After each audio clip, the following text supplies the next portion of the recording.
Hey, salut les gars. Alors ça y est, vous voyez, les tubes sont revenus du traitement DLC. Bah écoutez, c'est pas mal, hein. Elle est sympa cette. Je vais essayer de poser ça comme ça.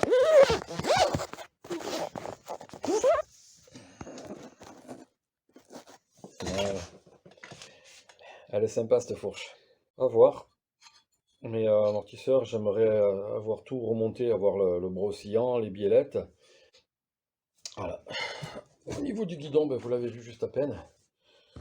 Ça c'est le guidon qui était sur la CRF. Le rotor, le carter avec les bobines à l'intérieur. Donc j'ai ça à vendre. Je fais ça, on est dimanche, je fais ça tranquille. J'ai d'autres suspensions en cours, donc du coup il y a un petit peu plein de trucs sur l'établi. Donc là on approche bien entendu le filetage à fond.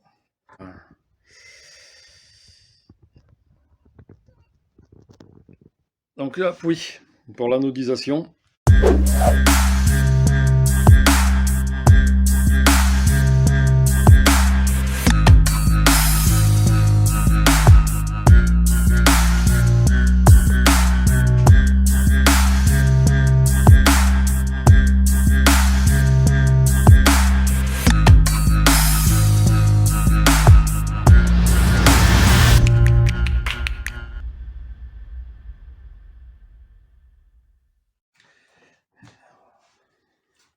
Hey, salut les gars.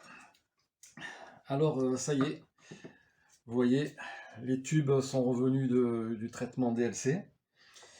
Les pieds de fourche.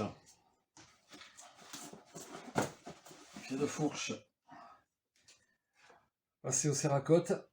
Donc là c'est Tom Coraza de l'atelier 216. Vous pouvez le trouver sur Facebook, sur Instagram. Voilà, donc je lui ai confié la peinture de ces pièces-là. J'y confierai autre chose plus tard. Donc du coup, bon, je vous ai épargné le montage du tube dans le pied de fourche parce que c'est un petit peu... il faut que je sois bien concentré parce que il faut bien le mettre bien en face et tout. Enfin bref, je l'ai fait hors caméra parce que j'étais un petit peu stressé pour le coup. Donc à l'intérieur du plongeur, on trouve cette butée hydraulique. Et là dans la cartouche, on a l'autre partie de la cartouche qui vient quand la fourche vient tout au fond, elle s'enfonce et hop, et ça rentre ici et ça sert de frein hydraulique.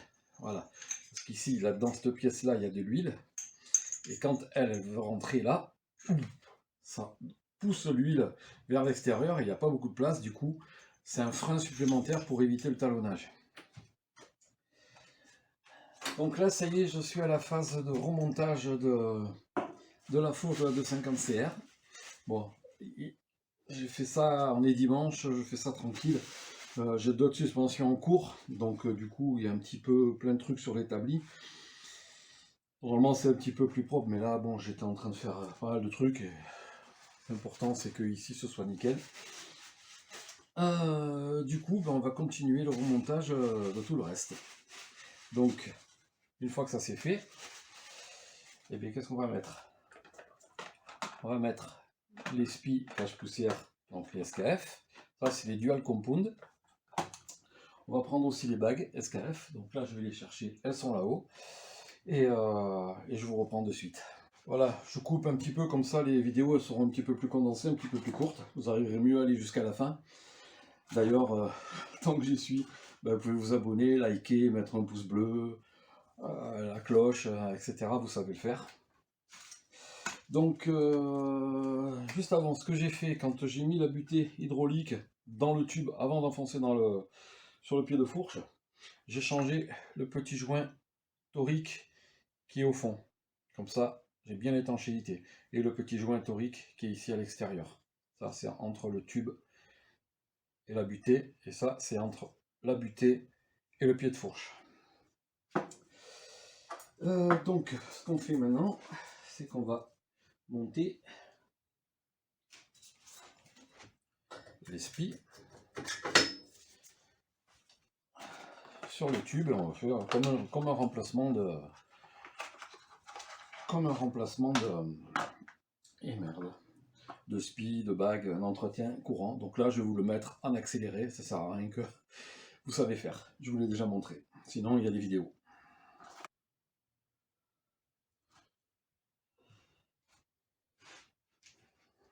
Alors toujours un petit peu de graisse,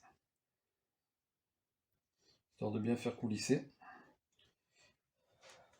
On met l'outil et c'est parti.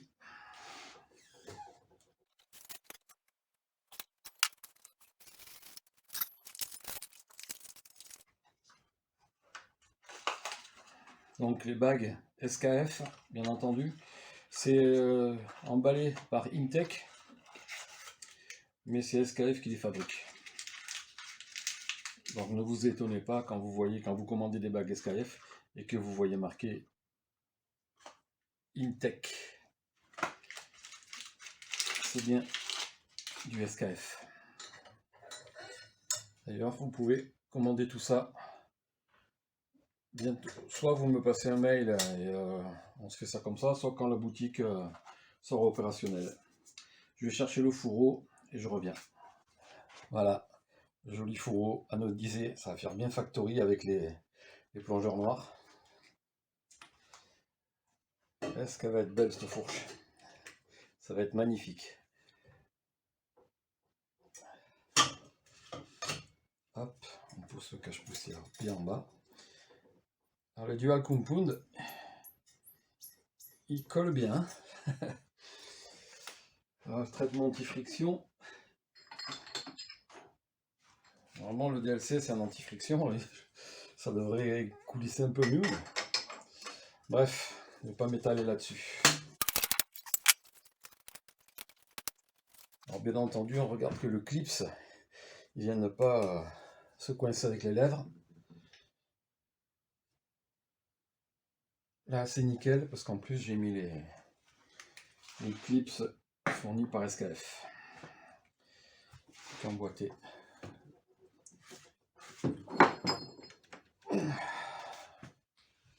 Le cache-poussière.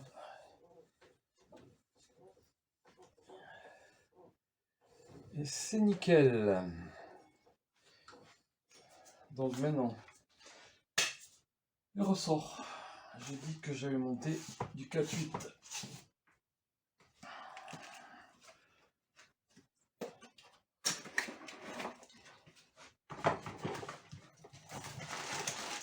Alors bien entendu, je fais un côté pour la caméra. L'autre côté, c'est l'identique. Donc je ne vais pas le filmer. Donc le ressort neuf, là aussi.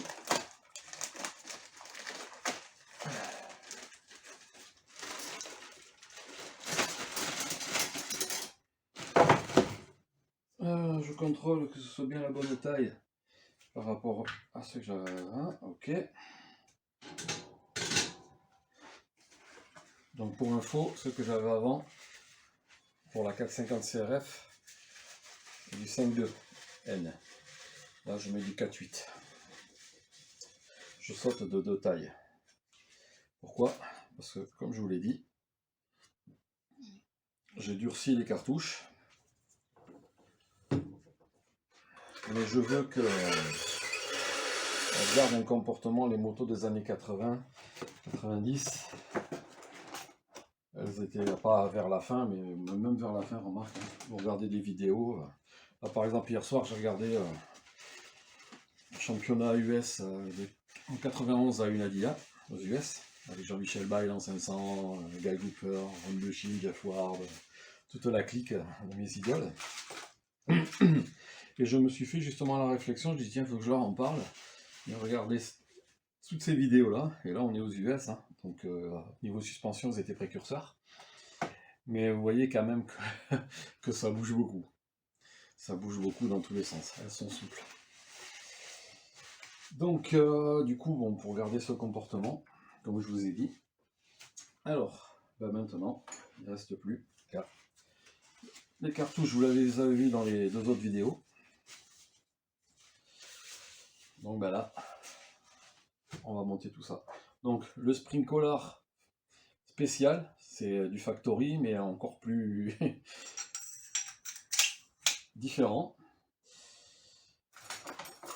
Je vais mettre la tige de détente, bien que je puisse la mettre après. Voilà, je peux la mettre une fois que j'ai rentré la cartouche, hein, c'est pas un souci. Et même c'est peut-être mieux parce que là, elle risque peut-être de descendre. C'est bien ce que je craignais. Elle sort. Je l'enlève.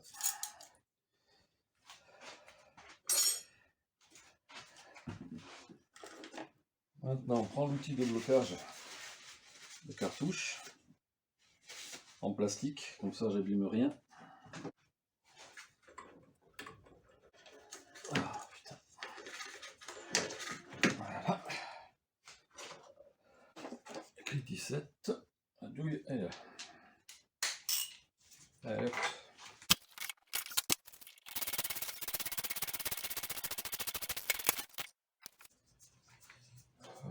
Je sais plus si j'avais mis les clics.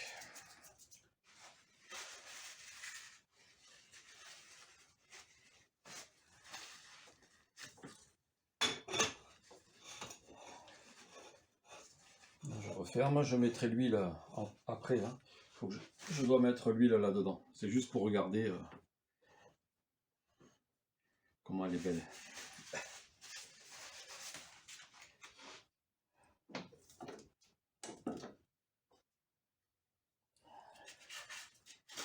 Je vais faire tomber les cartons parce que j'ai de l'huile juste en dessous.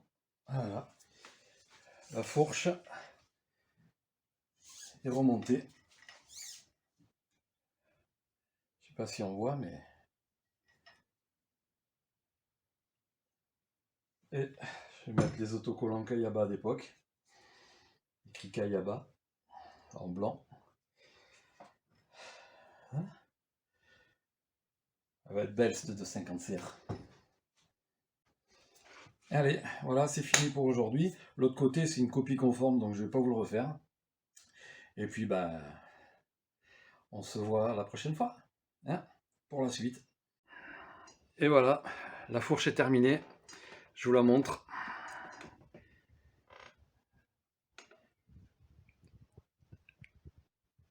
Elle est magnifique. Voilà. Alors, comment rendre une fourche de série factory, quoi. De toute façon, avec le travail qui a été fait à l'intérieur, bah, c'est comme les semi-usines, hein, les Akit qu'on vous vend chez Showa ou chez Kayaba. Bon, là, en l'occurrence, une Kayaba, donc voilà. Ça, c'est pas mal, hein, le rendu. Franchement, hein. Après, il y aura le petit sticker en haut où je vais noter les settings, les réglages de mes suspensions.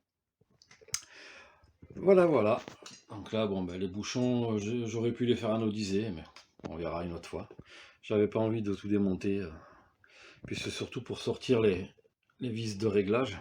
C'est un peu compliqué. Alors je prendrai des bouchons. Il y a des bouchons d'YZF, c'est les mêmes de toute façon. Donc au pire, les nouveaux là, ils sont anodisés gris, foncé, anthracite. Donc voilà. Mais bon, on va limiter quand même les frais. Donc voilà, les SKF SPI et cache-poussière dual compound. Donc il y a deux matériaux d'élastomère différents. Voilà, voilà. Franchement, elle va bicher cette 250 CR. Eh ma cocotte, hein, tu attends ça, hein? Eh oui, et pour l'instant t'es dans les cartons. T'es dans les cartons et t'as plein de trucs là. Oui, voilà, l'amortisseur il est ici. Je vous le montre à chaque fois de toute façon. Voilà, du coup...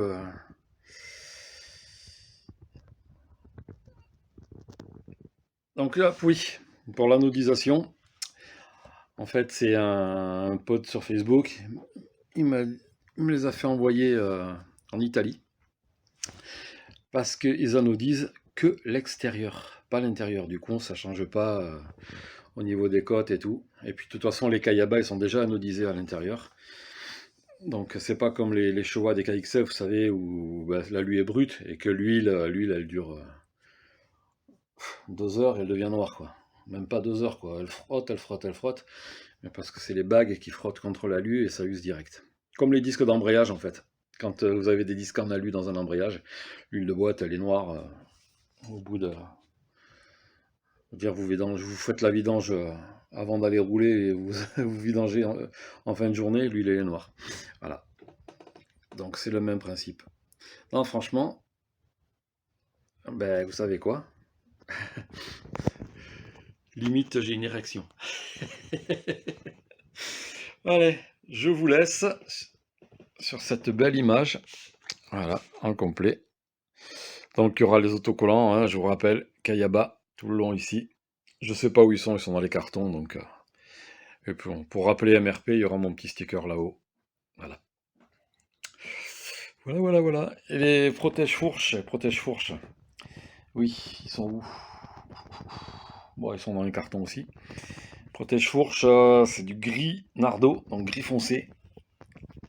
Ça va être, on va dire, c'est le gris un petit peu comme les plaques là de mon 4,5, très foncé. De 450 CRF 2020 ou 21. Ouais, 2021. Donc avec les super, la belle, je sais pas, je les kiffe. Voilà, avec les petites découpes, les petits ajournements sur les côtés. Voilà. Donc ça va être faire une 2,5 CR vintage mélangé avec du moderne. Voilà, avec son gros disque de frein avant. Voilà. Bah écoutez, c'est pas mal, hein. Elle est sympa cette. Je vais essayer de poser ça comme ça.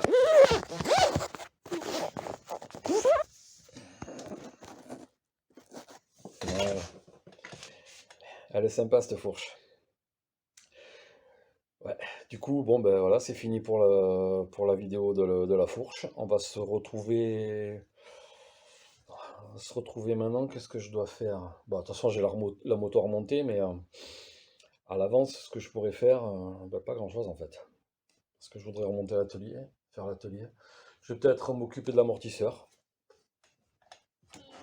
Peut-être l'amortisseur. Voilà. À voir. Mais amortisseur, j'aimerais avoir tout remonté, avoir le brossillant, les biellettes, et avoir un peu de poussière là-dessus. Et la fixer au cadre, et comme ça, je peux bien regarder au niveau de l'anthrax si j'ai la même que... pour bien le caler par rapport à l'anthrax d'origine, quoi. J'ai pas envie de modifier l'assiette de la moto. Voilà, les biellettes, je voulais vous les montrer, mais je sais pas où je les ai mises. En fait, c'est des biellettes que j'ai fait venir d'Angleterre, chez Fidelton Engineering. Voilà. Au niveau du guidon, ben, vous l'avez vu juste à peine. Ça, c'est le guidon qui était sur la CRF. Donc, un guidon classique, hein, rental. J'aimerais bien en trouver un comme à l'époque sur ma 2,5 CR 88. Il était couleur or. Mais je crois que ça se fait plus, ça. Ou même un couleur alu direct, vous savez, brut. Ce serait sympa. Et une mousse. Bon, là, j'ai une mousse. J'ai trouvé une mousse Honda. Mais elle est en plastique. J'aimerais bien retrouver une mousse rental en tissu. Donc, possibilité d'échanger contre quelque chose, hein, que j'ai des trucs qui vous intéressent. J'ai des pièces, donc je vais voir ce que je pourrais mettre en vente après. Je sais que j'ai l'allumage, parce qu'en fait, elle était homologuée, la demi-CR, donc j'ai l'allumage avec l'éclairage. Donc, j'ai le régulateur, c'est un régulateur en redresseur, je sais plus. Le rotor, le carter avec les bobines à l'intérieur. Donc, j'ai ça à vendre. Puis après, j'ai une housse de selle de 400 XR, un silencieux Acerbis Enduro de 50 CR diapason. Celui-là, je pense que ouais, je l'échange parce que je vais pas le vendre, ce truc. Il est pas très beau. Voilà. Bon, bref, allez, cette fois-ci c'est bon, je vous laisse et rendez-vous à la prochaine vidéo. Ciao, ciao.